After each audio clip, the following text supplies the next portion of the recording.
the guy upstairs is typically playing his piano. I'm not really. It's not coming through too much. Oh, on this. thank Christ, because I've been having to listen to it all fucking day. Is he any good?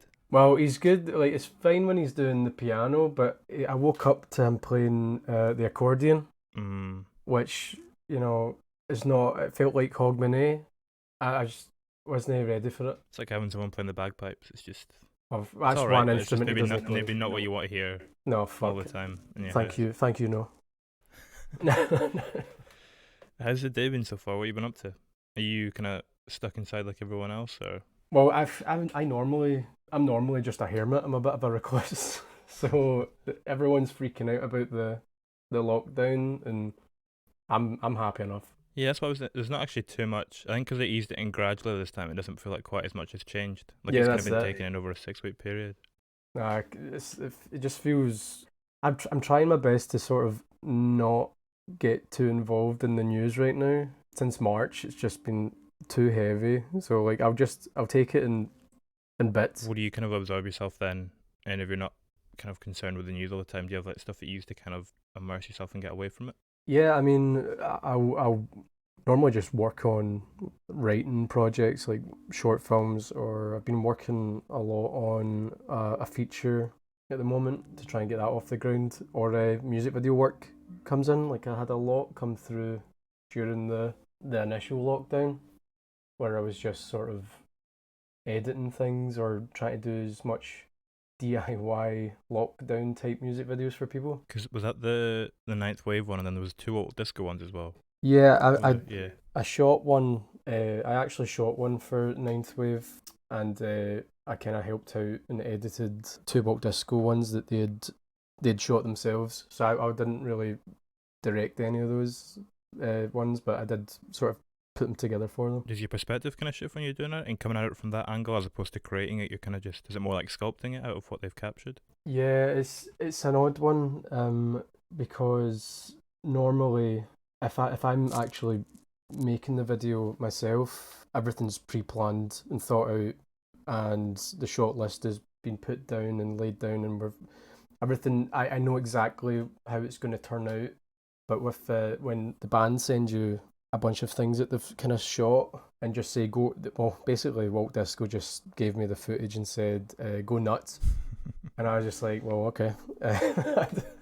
So I didn't know what they wanted, but it's a different sort of approach to sort of try and, like you said, sculpt it and just try and make some sort of sense and make it entertaining. How, I mean, for Cut Your Hair, for instance, do you get sent all that footage and then you kind of map out a narrative in your mind once you've seen it before you kind of want the video to go, and how you're going to assemble that? Or is it more just you kind of start working and getting stuck into it and then it kind of forms naturally from that? What I'll do is I'll watch every single bit of footage, try and make sense of it.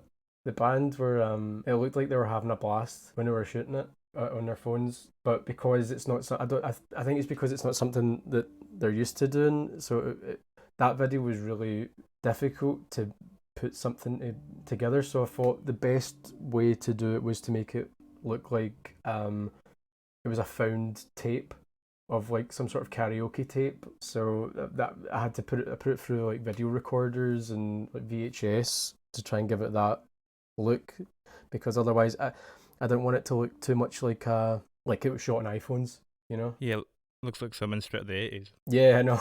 Well, I feel like they've got that sort of look and that vibe, that sort of 80s vibe. So it's kind of fit well with what they'd sent across. Yeah. Are you quite like that kind of aesthetic, do you? Because I remember, what's the short film?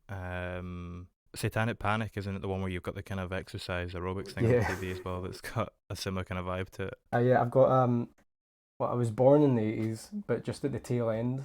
But I've always had like a fascination with the 80s because it was a fucking bizarre decade. Some of the fashion sense and just the style and just the way that everything was unapologetically cheesy, which I find hilarious, especially in retrospect. It's funny how we always seem to have a slight affinity for the kind of period around which we were born. I think that's like, you look at the kind of music at the moment, there's a lot of 90s stuff coming back through. Yeah. Because a lot of people from then are kind of coming of age now and trying to recapture that. I Well, don't know what it is though. I know it's everything gets sort of recycled. There's like I think everyone it's just because I think people have an affinity with nostalgia, you know. I grew up in the 90s, so I consider myself a 90s kid. So I quite like that all the 90s stuff's coming back. It's got quite a cool aesthetic to it. The kind of slackery type thing. Yeah. When was the last time that you watched a piece of cinema that provoked like a visceral reaction within you? Fairly recently, I'd seen there's a film called Mandy. Oh, the Nicolas Cage film. Yeah, and I was completely blown away by that. I wasn't expecting much from it because it's fucking Nicolas Cage. He's a bit of hit and miss and a bit of a nutcase. But when I watched that, it just felt completely like its own thing. Like it didn't play by any sort of rules, and it's so rare for a film to actually have the balls to do it. Well, actually, a lot of filmmakers have the balls to do that. It's just nobody really gives them the opportunity to do that. So it was good to see something like that slip through the cracks, and it was just I found it just completely fascinating, and I just love that it exists. I watch it just to be like inspired to make something because it's so rare to have a reaction like that to a film. It's a beautiful looking film as well. It was Oh, it's shot on film, gorgeous. right? Yeah, for sure. Is it 16 mil? Actually, I think they shot it on red and digital, and they roughed it up in the edit because it was more cost effective. That's fascinating. You don't hear of many big, like you hear a lot of kind of student filmmakers doing that, but you don't hear of too many kind of big budget films adding the grain later on. Apparently, they didn't have that much money, which I find even like they had little money and even less time to do it, which I find even more exciting. Like just like that's which I find that exciting about filmmaking is when you're a crew and you've got limited resources and you all just put your heads together to try and make something. So it's like you're in it together, you know. So I quite like that a film like Mandy has that element to it. That was like I can't remember if it was your first one or not, but Flamingo. I remember reading a few interviews with you surrounding that, and it sounds like it was like that sort of experience where it was everyone kind of just banding together with limited resources to try and craft something. Oh yeah, well to be fair, I was the only crew member on that. That was one of the toughest things for me because it's like half an hour long, so that it's we had no money. All the money was out of my pocket. I was working a full time job and filming it on the weekends in like the coldest winter we'd had in like 5 years, and nobody was getting paid, and it was just me with a camera with two actors in the glue factory in the middle of like a snowstorm. It was just absolute nightmare. But we managed to make a couple of people faint at the premiere, so so it was worth it. Getting that visceral reaction, being on the other side of it. Oh yeah, I was totally wasn't expecting it to have that sort of reaction because I mean I've travelled with the film to different like to certain festivals and it's always managed to make at least one person faint. Like in Germany, we had a guy trying to leave during the film, at the moment where somebody's getting their arms sawed off. I feel like the bit in the car door is worse. Yeah, I always it's thought the thing that. you can connect to. You know, the thing that's like you can imagine getting your hand slammed in a car door, and it's just over and over. I think that doesn't help. I think that sort of is like the first sort of stepping block of okay, this is making me uncomfortable. It's when you start seeing them sort of gradually self harm with like strain like her she uses the matches on her skin, just like casually burning herself, and then him with the car door, and then it just kind of slowly builds up to her actually trying to separate his arm from his body, but you don't actually see anything, and that's why I find it even more interesting that people have such a reaction to that third act moment. It's like Psycho though, isn't it? The shower scene, you don't actually see anything, but it's the way you edit it, and it's the audience kind of impart their own thing onto it. Yeah, I've always felt that that's the best way to go. The less you see, the better. I mean, that's what and if you think about films like Texas Chainsaw Massacre or Alien, you don't see much of anything. It's all suggestion and the power of Blair Witch suggestion, Project. really. Oh yeah, Blair Witch Project. It's literally fuck all happens, but fuck me, I was terrified when I saw that when it came out. I think part of what sells it as well in Flamingo is his screaming, Because it's like Tim Roth in Reservoir Dogs. Like that kind of like yelp when he's in the back of the car. It's the same sort of thing. It's that scream that's coming from another place, and it just It's just awful. I know. I remember when we were filming it. Chris Curran plays the guy who gets his arm cut off, and he was just I wasn't we hadn't rehearsed it, so I wasn't sure what he was going to do with it. And when he was screaming and it was just like tearing through the glue factory, it was just fucking terrifying. is that the same place you shot the Ninth Wave? I'm only gonna hurt you. No, I actually shot that.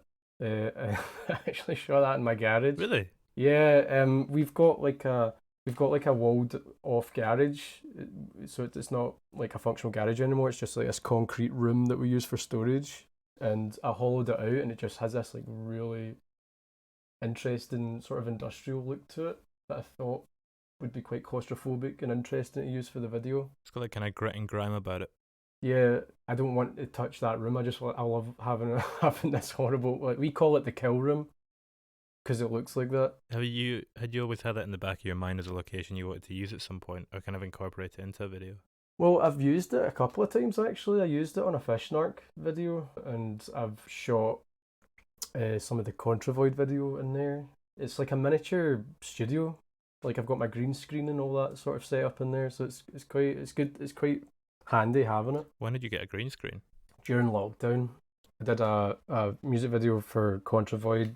He was releasing like a live EP of some of his tracks, and he sent me, because Contravoid's known for wearing the sort of this like white featureless mask, so he mailed it to me. I sort of dressed up like him, green screened myself into like 80s footage, so it looks like it's channel hopping, so it's like an 80s channel hopping video. It's kind of darkly satirical, so it was just me in my garage with a green screen and a mask.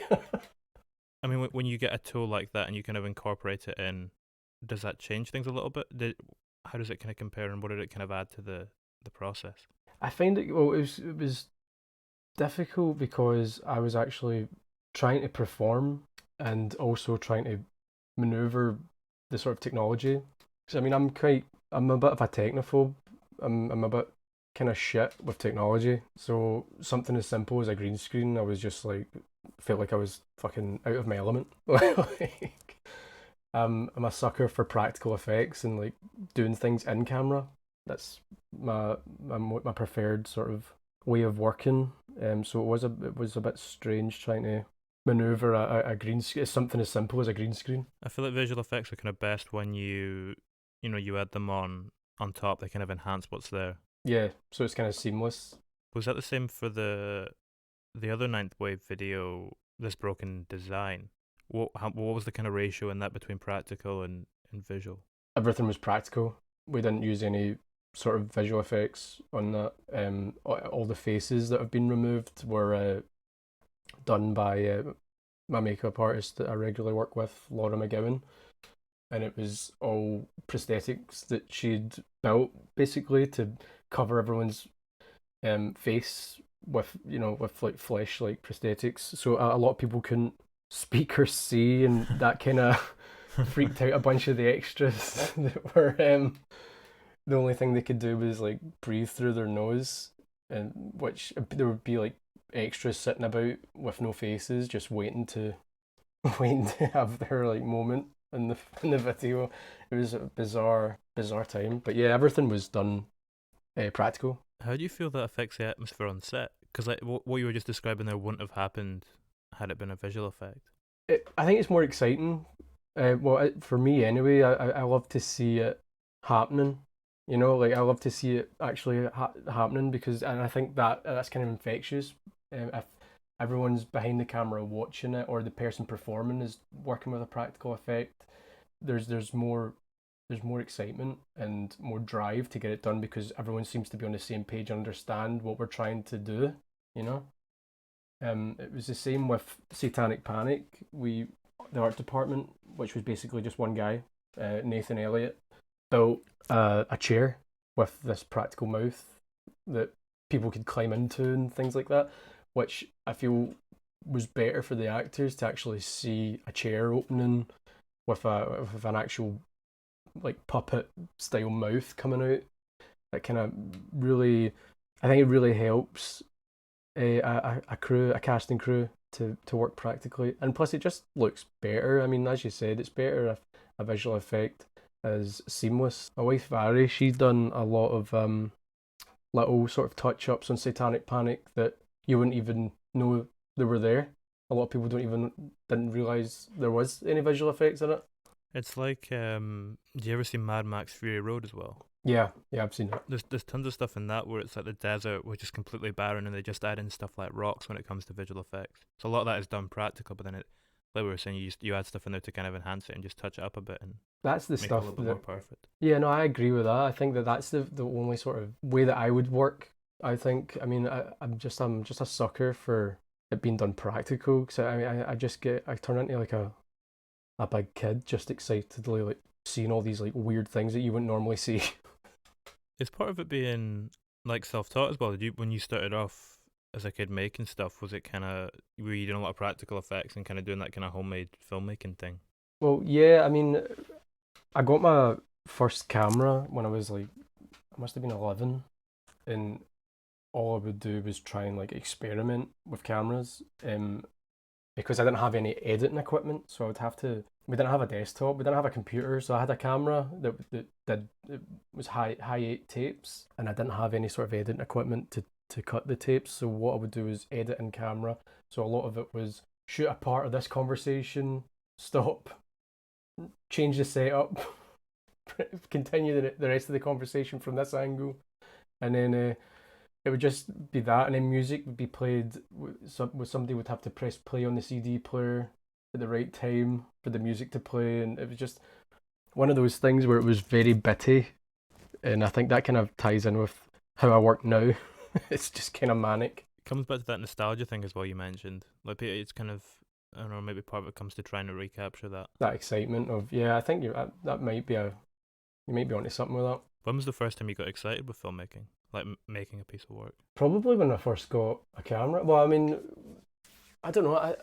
Every time it's exciting. Just creating something is exciting for me. Like having a project, like even if it's a music video. Like a lot of people ask about the music videos, and if I see them as my own or as just like a client's work, and I pretty much always when I'm writing a music video concept or directing them, it's always part of my work. I always see it as part of canon.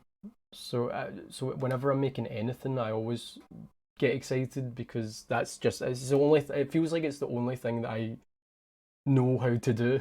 It's weird. It's interesting what you said there as well though, about feeling like the music videos are canon, because a lot of them do very much feel like short films. There's one of them as well, I think. What's the one with the police officer? Oh, it's Sega Bodega. It's the first one I did with him called Hopeless. Yeah, I think is it not even at the start of that you say a short film by like Brian Ferguson, like instead of a music video. Oh, it likely does. I think there's something like that at the start. I love music videos that have a scene at the start or have like I was playing with it a bit where there was even a part of the video where the music kind of cuts and you can just hear it distantly in a flat while there's like a scene being carried out. I just like it.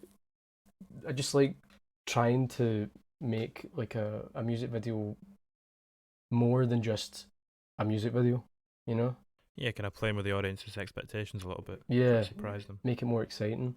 Do you ever have ideas then kind of pre-existing that you incorporate into a music video, or is it very much you'll hear the music and it'll spark, an image within you or something? It's normally the music. Like if an artist sends the track, I'll just listen to it non-stop, like forever, and then over and over and over, and build an idea, and then I'll put the concept together and send it off. So I feel it's really important to not use. I wouldn't like to shoehorn a pre-existing idea into something. I feel it's really a testament to the track itself to really come up with something original that really fits. So you, as you listen to, maybe each time you listen, like another idea is sparked, and then it kind of starts to snowball. Yeah, pretty much. I mean, I've always used music as a sort of springboard for ideas. I get a lot of my ideas from music. I always have. So, I mean, being able to do music videos really that sort of way of working really lends itself to it. What was the first image that came to mind when you heard this broken design? Jumping off a building. No, no, I don't know. Like that one, I can't remember what sparked the idea of a mime jumping off a building over and over. When I heard it, I kept thinking about sort of industrial buildings. I mean, and that sort of led to what would be interesting about a building. And I was like, well, when you're on top of it and seeing how high you are, and then I was like, and then the sort of fear of heights and being up there and the sort of vertigo of it tied in it, and then all the little blocks would fall into place, and it would just like sort of spiral from there. There is something weird about being up that high.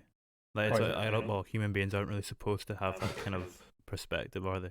Like looking at a straight drop from that. Well, when we were on top of that building, there was was it Storm Irma or something like that was happening, and me and the camera crew were dressed in like human-sized Johnny bags. It was like a bunch of condoms on top of this stupid big building.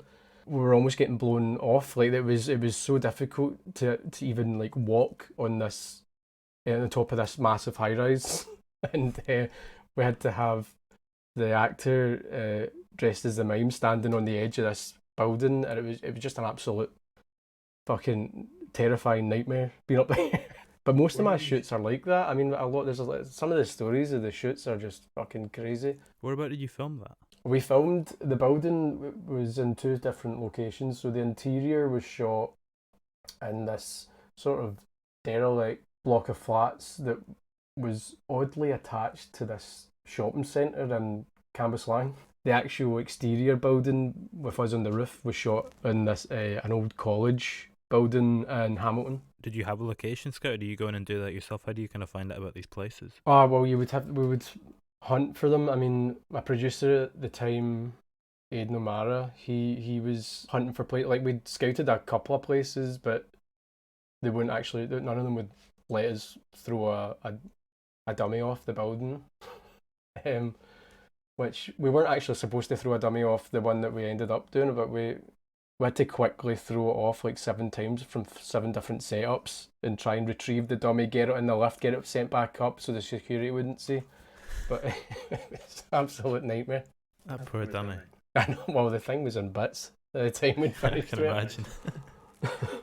So that was, you were kind of working with more of a crew on that one as well, weren't you? You had like a producer and did you still direct and edit it yourself? Or? Yeah, I still write, direct, edit, all the sort of post-production work I tend to take on with some help with my DP George Hardwood. But yeah, I had a producer on that one for the first time because it felt like a bigger project, and I wanted to try and make a bigger video to the previous ones because I feel like every video should be bigger and more of a challenge, really. Yeah, I mean, I guess you're incorporating everything that's come before as well, so everything is kind of just a step forth from that, and it kind of expands naturally to a wee extent. Yeah, definitely. I mean, so you're kind of a bit of a polymath, when it comes to like producing, writing, directing, editing.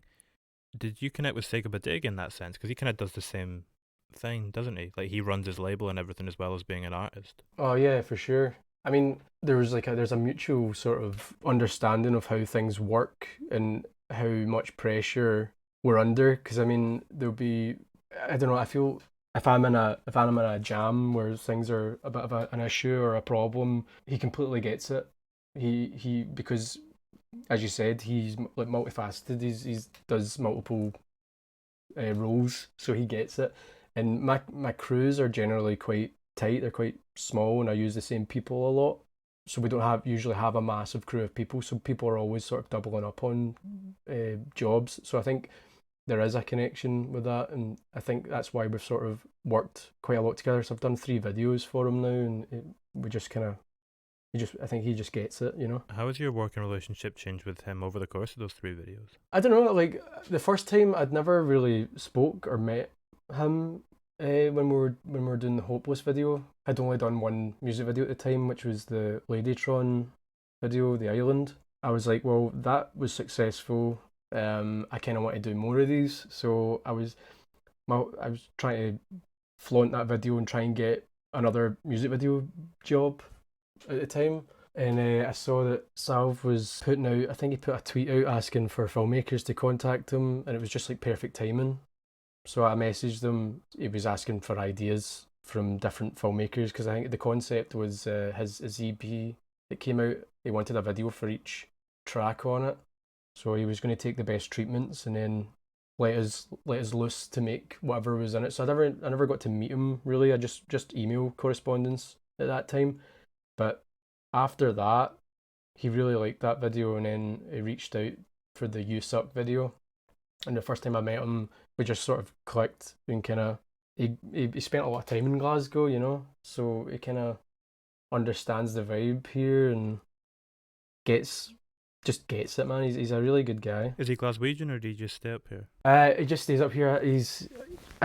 I'm fair. I could be wrong. I'm fairly certain he's Irish because he's got a bit of an Irish twang when he speaks, but I don't want to be like assuming. But I'm pretty sure he went to school and kind of grew up in Glasgow, but I could be wrong. Yeah, is there kind of a kinship when people come from the same place? Like when you bump into people in the industry and you're kind of both from Scotland or Glasgow, does it lend something to it? Or? I definitely feel that, especially with Scottish people, because I feel like as a country we can be quite patriotic, and we never really get, well, considering politics, how we never really get our say. So as a country, and as you meet another Scot, especially in the creative industries, it's like, well, fuck these cunts. We don't need to make. We can make something here, and we don't have to answer to anybody else. You know, I think there is like an exciting sort of a kinship to that. Yeah, I mean, we're quite a small nation. Like you say, was it like probably 6 million Scots across the globe total or something? It's the same anywhere, I guess, isn't it? If you bump into someone on holiday that's Scottish, there's immediately a kind of a bond established. It's weird. I think it's because only Scottish people can really get a Scottish person. It's just a weird thing. Like drawn to each other. Has most of your stuff been shot up here? No, I actually did my first couple of shorts. I'd made in the States. I was living in the States on and off in Florida. Florida and Glasgow is like fucking chalk and cheese. How come you moved over to Florida? I stayed there because that's where my ex-wife was from. So we were living back and forth in Jacksonville, Florida, and Glasgow, pretty much. That must be quite tough going back and forth all the time. It was, but I mean, it's better to be going back and forth to somewhere nice than like, you know, at least you get some nice weather out of it. How is shooting stuff over there different to shooting here? Choice. I mean, there was so much. Everything just looks like it's from a film because we all sort of grew up with American cinema, you know. So it's like you turn around and you see like an American post box, and you're like, oh fuck, that's like a film. I need to put that in a film. It's like it just feels like you're actually oddly in a film when you're in the States, and you just get. And just being in a different environment just inspires a whole bunch of different ideas. Because when you're in Glasgow, you kind of get stuck. When you're at home, you kind of get stuck in the sort of the regular sort of routine of being here, and finding ideas isn't as quick as it would be if you've got different surroundings. Do you find you consciously then change things up? Like what you're saying there, if you go to a completely different place and it sparks all these new creative ideas, will you change things up consciously in your life at various points to try and spark stuff? Not necessarily. I mean, I used to do that when I was a bit younger, but I mean, I don't know. Ideas just come from all different places now. I mean, especially now that I've got sort of a music video career at the moment. Like everything is really fast and quick. So I mean, I'm always working, so I've never really got the time to sort of sit back and think, oh, well, I'm going to focus on this and that. Plus, I've got this feature film that I'm trying to get off the ground, so all my focus is really on that when I'm not doing music videos, so I'm not really looking to sort of change my surroundings to gain any more ideas. It seems like the rhythm of your workflow's changed quite a bit then, has it? I don't know, I feel like I've always been... I'm a bit of a busybody that way. Like I'm always got to be making something. Always like I kind of I wear myself out a lot, but within like 4 days after finishing something, I'm like keen to get going on the next thing. So it's just one of those things. Do you remember the first time or the kind of age you were when you realised that and you felt this need that you had to be creating things all the time? Well, I always felt like, well, I wanted to make films ever since I was like when I was 4. So I mean, I was always wanting to make stuff from then, but we couldn't really afford a camera or anything like that when I was a kid. So what I would do was I would draw up film posters for film ideas that I had and sort of try and create the marketing for it rather than the film. So I was always creating stuff even as a kid. So I mean, it's always been a thing that it's always been there. I mean, I initially I remember it was between being a when I was a kid, it was between being a film director or being a cartoonist. So I would always be drawing or drawing up comics or trying to persuade my folks to sort of shell out some cash for a camera. It's interesting you were into your cartoons. Have you ever done anything with like animation or working that into a film? I actually haven't. I mean, I've had some animation in one of my shorts, umbilical glue, but that was an LA based sort of animator that did the sort of titles for that. But I've never thought to sit down and sort of animate something. Again, though, I would take live action over animation because I just find it more exciting, I guess. So I kind of sort of lost touch with the idea of being a cartoonist when I was, I don't know, I was still in single digits at that time. I guess it's difficult as well. We were speaking at the start about the reaction Flamingo got in terms of people fainting in the cinemas and that idea of visceral cinema. You don't really get that quite as much with animation in the same way. I agree with that. I mean, I feel like live action can probably give you more of a sucker punch than. I think it's probably easier to relate physically and more viscerally to something that's happening to a person than like a talking dog. You know. You don't see enough talking dogs films these days. That's true. We should get more talking dog films going. In fact, you know what? That my new career path, talking dogs, visceral like talking dogs. I like the idea of a Glaswegian talking dog film. Just one kind of cut about Glasgow I'm on it. with a really harsh accent. I'm on it, Alex. I'm gonna do it. When you were growing up and stuff, were you quite into like exploitation cinema? Were you looking for something that was going to kind of provoke a reaction? Once you kind of start to move away from animation and focus more on the cinema side of things? Not necessarily. I just wanted to make films. I mean, when I started to get into my teens, I started getting really heavily into horror films at the time, and just wanted to be the next Sam Raimi, make the next Evil Dead 2. You know, I've never, I wasn't. Oh well, to be fair, when I was in college, I went through a period of being obsessed with Chris Morris and Brass Eye and Charlie Brooker's early stuff. And one of my college projects was I wrote a script for a short film about a morgue attendant who was sexually obsessed with this child murderer, and the the college the head of the department was freaked out and just said we can't make this, and I was like, but it's a comedy, and they were just like, no, it's no funny, and your lead character is disgusting, he's despicable, and I went, aye, but that's what's funny about it. But so it's just one of the things. But I did have a time where it was like that. But my sense of humor it can be quite dark at times, which I feel can come through in the work. But I'm never ever intentionally trying to provoke a reaction. It just sometimes accidentally happens. I quite like. I know what you're speaking about the sense of humor. I like the idea of a sense of humor being, if you look at it from a certain angle, it's completely tragic and disgusting, and if you look at it from the other angle, it's hilarious. That's exactly my sense of humor. This is the sort of things that people find sad and tragic. I'll find it funny that they find it sad and tragic, so then they become the joke in a way.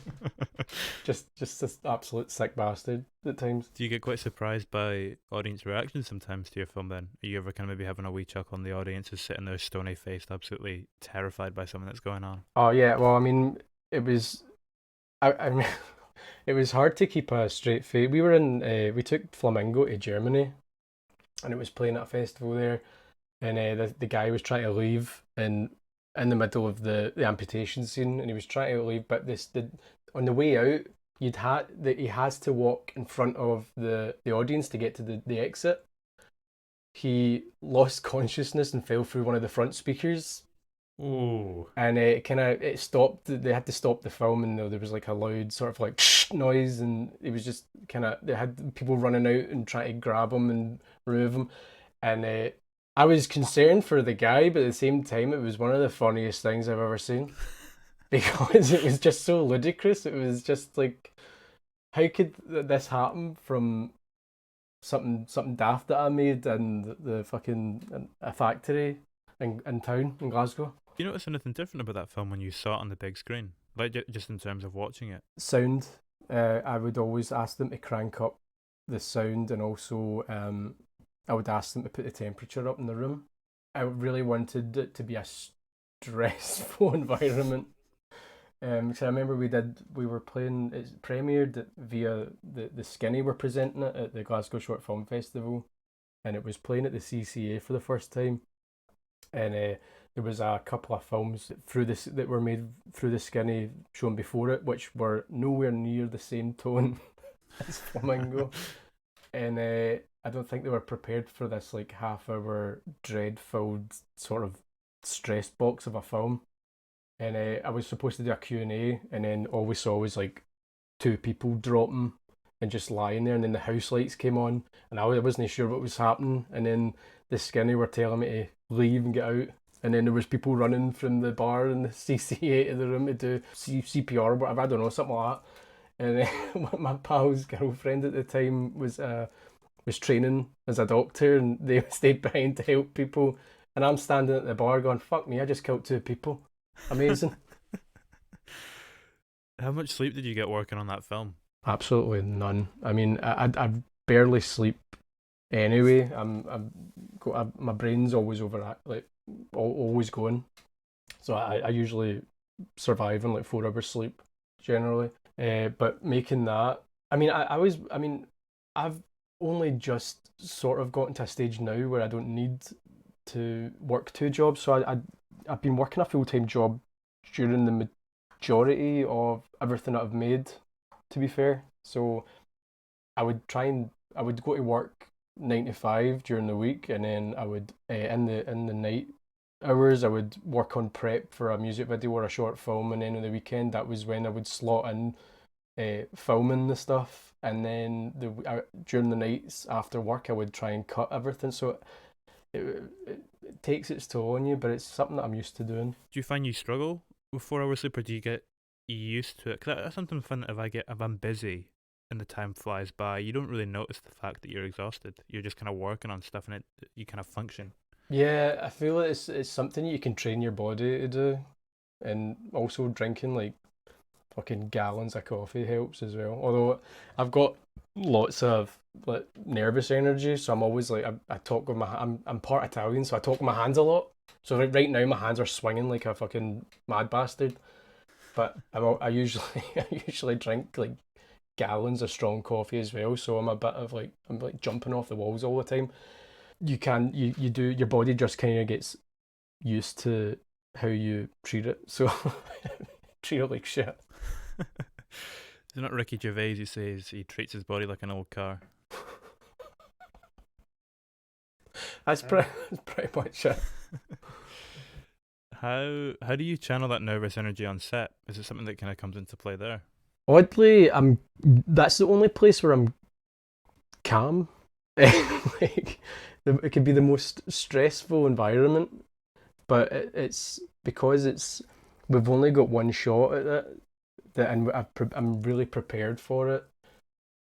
So everything kind of runs smooth. Plus, I need to have my director's head on, because when you're leading a crew of people, the last thing you want is somebody fucking manically running about, jumping off the walls, you know? Yeah, I think on set, the only time that sort of energy comes out is when I'm really excited by what we're doing, which is often, as we were talking about the practical effects, that often like sparks that, and I feel that it's infectious and people get really involved and excited, especially because it's a small crew and we're all banding together as a team to try and get this thing made. It gets to that point where you're on hour 10 of the of day one. You're all just like, we need to fucking get this done, man. We need to get this done before one of us fucking dies. What's your typical kind of shooting day hours wise? Oh fuck! I think we've often it can be up to 18 hours.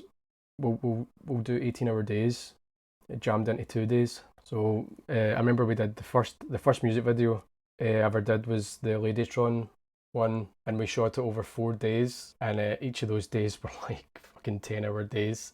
And Is it that was the one with the car crash? no, it's the one where there's like a humanoid sort of escapes from a facility and being tracked down, and then they ultimately set her on fire at the end. It's like a I'm surprised Ladytron even let me make it because it's fucking like they approached like Helen Marney from Ladytron approached me to do a video for them, and I'd never done a music video. The only thing I'd done was my weird wee short films about fucking people fantasizing about belly buttons and cutting their arms off. So I was like, why the fuck does Ladytron want me to make a video for them? And then I was like, well, fuck it, here's an opportunity, go big or go home. So I wrote this fucking bizarre, insanely dark video. Helen was all about it. They were just loving it, and I'm surprised that they stuck by it. They loved it because it got quite a reaction out of the fan base for it having such a visceral ending. A lot of people seem to are really affected by it, or disturbed by it, or just fucking really like it because of that. I think it was probably a great idea that we found each other because they had that sort of hiatus for a while, and then they came back, and then this video was a bit of a punch to the fan base, like a kick up the arse, like here we're back, you know? Yeah, you want someone that's going to shout. Yeah, exactly. I mean, if you said it was 2 18-hour days. Well, the Ladytron one was four 4 18-hour days. 4 up to 18-hour days. We did a fish narc video in a hospital set, and that was like an 18-hour day, and it was absolutely fucking insane. It was just before the lockdown and all that sort of stuff came in, so like tensions were kind of high at the time, and fish narc had flew out from New York to shoot the videos here, and the whole thing was just crazy. But yeah, we often like jam pack 18-hour days. How did you initially connect with him? Because he's Washington based, right? I think he's from Seattle, but he stays in New York now. His management reached out because he had seen the Boy Harsher video that I'd done, and he was adamant about working with me. So they decided to fly him out from New York to shoot 2 videos here back to back, purely on the fact that I'd done the Boy Harsher video. How does that change your approach when you know you're doing 2 back to back? Are you looking at ways you're kind of going to connect them a little bit stylistically and kind of keep a cohesive tone, or do you still view them very much as individual separate projects? Individual. I don't feel comfortable putting 2 videos together. Like I don't like any sort of connective tissue to the narrative, if there is one. I really feel like every song has its own vibe, and I feel like it's important for the video to sort of have that, like the visual component needs to have its own element to fit its own aesthetic to fit that sort of sound. I mean, when it comes to music videos, do you tend to find them more driven by images, like the visual side of it, or the narrative, the kind of underlying, current that runs through? Because my background is narrative film, I often go that route. It's something I can't help. So as soon as I get an idea, it's often quite a linear idea, more of a narrative than it is abstract images. Although I'm trying to sort of experiment with that with some things that might be coming up. So we'll see. I mean, I think with the music videos as well, they're quite stripped down narratives. Like, that you kind of have quite a basic structure going through the middle of it, which you then kind of build around. I mean, like if you think of the Ninth Wave video again, for example, that's just a guy throwing himself off a building again and again, and there's obviously things that kind of tie into that, but it's quite a simple narrative that runs through the core. Why do you think it is? What is that attraction to kind of simple narratives when it comes to a music video? I don't know. I think it's easy to overcomplicate things, and if you keep it simple, then the viewer's going to watch it to the end. See if you keep it simple but interesting, you're going to hold their attention more, because the way we are as now with our phones, and we're scrolling through endless scrolls through Twitter or whatever.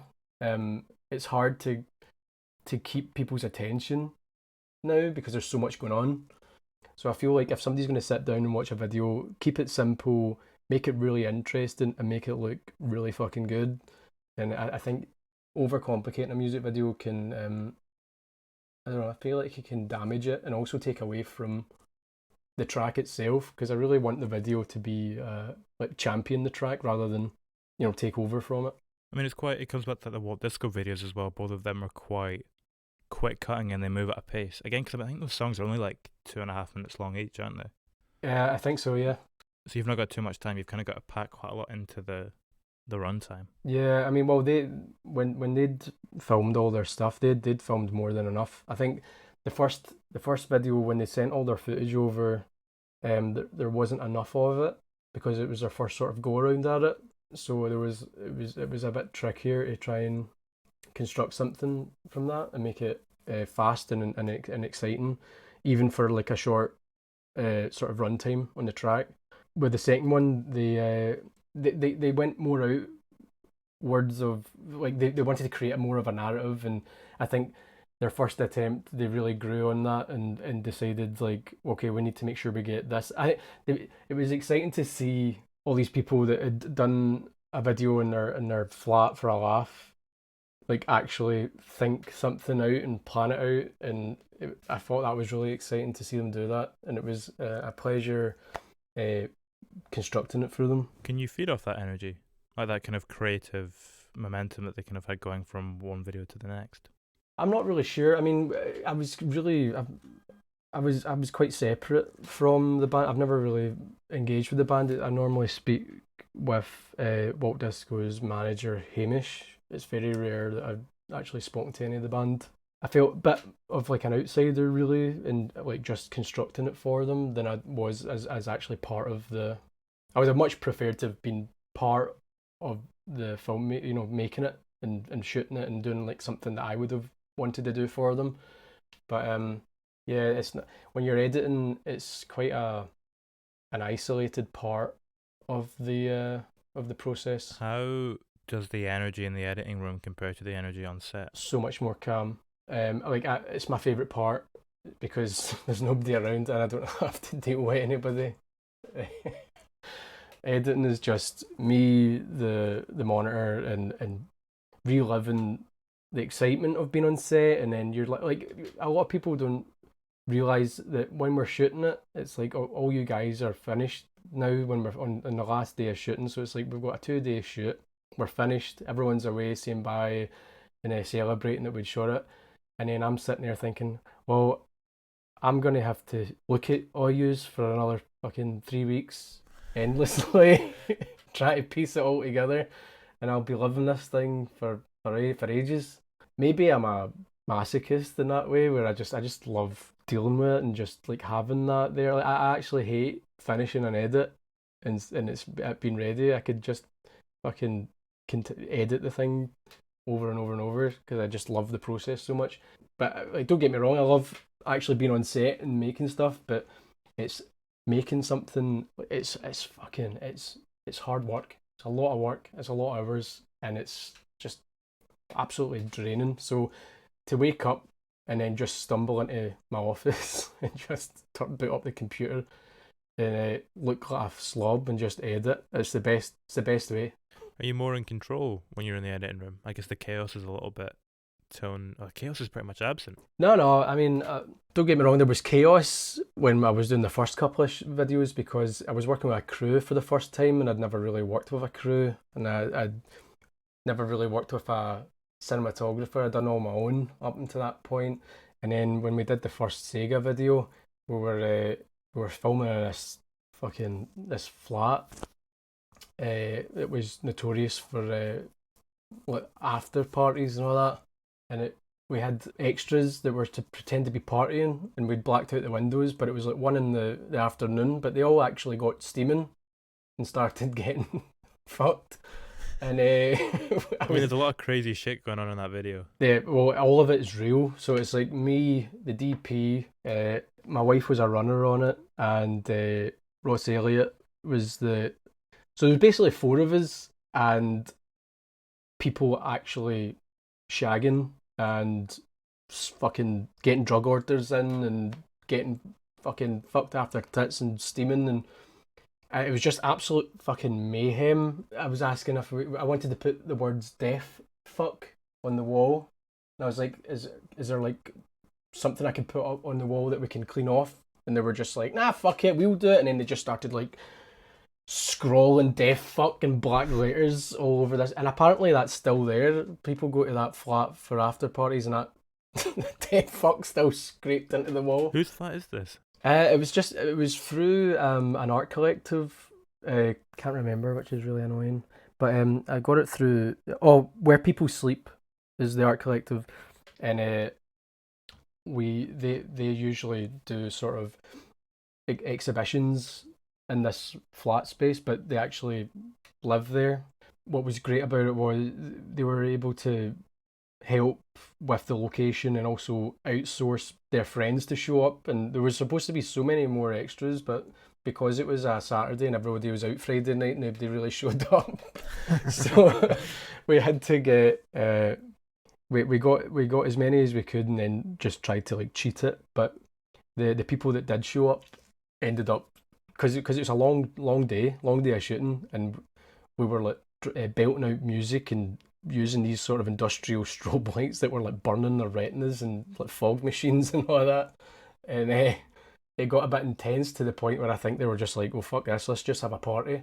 And then they were all just gone nuts while we were in the middle of it trying to film as much as we could. It gets less intense for them, but far more intense for you. Oh, no, it was chaos. I mean, there's people I've worked with before that showed up to be in it to do like a simulated sort of sex, because it's maybe a sex party, like it's meant to descend into that, and instead of it being simulated, it just ended up the guy just chomped on hunters of Viagra, and then ended up they were actually shagging, and we were just like, the guy was like, how's this position? And I'm just fucking like, fuck knows, man. I can't believe that they're actually shagging. And I'm looking around at my DP George and the first AC Ross, and they're just like nervous, standing in the corner, positioning the camera, trying not to look at it, and it's just fucking mayhem. It was one of the craziest shoots. What else is up there? The first Ladytron was absolute chaos, because we were using pyrotechnics without any sort of supervision. So we had a flamethrower and all that, and my wife stars in it, and she plays the humanoid. So she like shaved her head and was basically put through the ringer, man, on that, as much as all of us. And it was just multiple locations. Like we packed so much into that, it was crazy. I mean, we were illegally flying drones in the middle of the city centre on a Friday night down this alleyway around the corner from Central Station, and it was just like cars zipping up it and Neds everywhere and just police presence, and just trying to grab these shots dead quick. It was like a run and gun type thing. We got pulled up by the police numerous times on the first few videos, to be fair. Like I think they started to know who I was, because we were filming a fake fight scene in the first Sega video in the alleyway, and this police van comes fucking shooting down the alleyway. You know how there's like a grid system in Glasgow, so Yeah. it was just this fucking police van from far away just gunned it down towards us. The George, the DP, takes out all the sort of memory cards of the camera in case they get confiscated. Like that's like so we can keep them. And they were just like, they said there was a fight down here, guy getting his head kicked in, half of 5 guys, and we're just standing there. And then all I hear in the scanner is, ask if that's if Bryan Ferguson's there. Is there an unmarked? Do they have an unmarked police car there? Are they? Because we were told. I tried to get permission off the police to use like a police car and stuff like that, but they were very. The budget was very minimal on that, and they wanted like a shit ton of cash for police presence and stuff like that. So we had to trick it a lot, and they were trying to find me on the Friday on the shoot in the town to see if I was just doing it anyway. Thankfully, I've been caught in the same thing before, where you get in touch with the police to try and get permission, realize it's just going to be a waste of time, and it's going to be so much kind of yellow tape, and then they try and come and find you anyway because they know you're going to be out shit. That's it. So we were just like trying to hide the police outfit and all that, and just kick it under a bag that we had, and the guys were fine. Like the guy, they started getting pictures with the guy that was covered in blood and putting it on the police Snapchat and all that. The police have got a Snapchat. Apparently they've got a group chat. I don't know. They were taking photos with the guy covered in blood. What excites you, creatively as you've gotten older? Has that evolved? Not really. I mean, I'm a bit of a big kid in that way. Like every aspect of making something really excites me. So I mean, it's been in a position now where work comes regularly. It excites me because that means I'm able to do the stuff that I love doing more. I mean, there's nothing worse than when you're desperate to make something and you don't have the resources and there's nobody really knows who you are yet and no giving you a chance. I mean, I was so lucky when Ladytron had reached out to me. That was such it was a wee break for me at that time, and I feel like just having the opportunity to make stuff and work with really great artists that are pretty established, and having the honour of putting a visual component towards like something great that they've made is just really exciting in itself.